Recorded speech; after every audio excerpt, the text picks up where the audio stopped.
સુરતના લિંબાયતમાંથી સગીરાના અપહરણ અને દુષ્કર્મના ગુનામાં લાંબા સમયથી ફરાર આરોપીને પોલીસે મહારાષ્ટ્રથી ઝડપી પાડી કાયદેસરની કાર્યવાહી હાથ ધરી છે. સુરત શહેરના લિંબાયત પોલીસ સ્ટેશન વિસ્તારમાં નોંધાયેલા સગીર વયની બાળાના અપહરણ અને દુષ્કર્મના અત્યંત ગંભીર ગુનામાં પોલીસને મોટી સફળતા સાંપડી છે.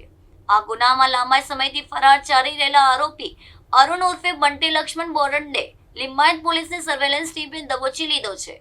પોલીસની ટીમે બાતમીના આધારે ટેકનિકલ સર્વેલન્સ અને હ્યુમન ઇન્ટેલિજન્સનો ઉપયોગ કરીને આરોપીનું લોકેશન ટ્રેસ કર્યું હતું.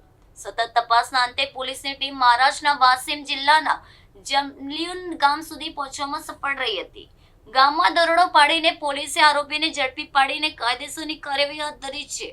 આ ગંભીર ગુનામાં આરોપીઓની ધરપકડ થવાથી પીડિત પરિવારને વિસ્તારમાં હાશકારો જોવા મળ્યો છે. હાલમાં લિંબાયત પોલીસ આરોપીને સુરત લાવીને આ પ્રકરણમાં અન્ય કોઈની સંડોવણી છે કે કેમ તે અંગે સઘન પૂછપરછ કરી રહી છે. આ કાર્યવાહીમાં પોલીસની સર્વેલન્સ ટીમની ત્વરિત અને ચોક્કસ કામગીરીની ઉચ્ચ અધિકારીઓ દ્વારા નોંધ લેવામાં આવી છે.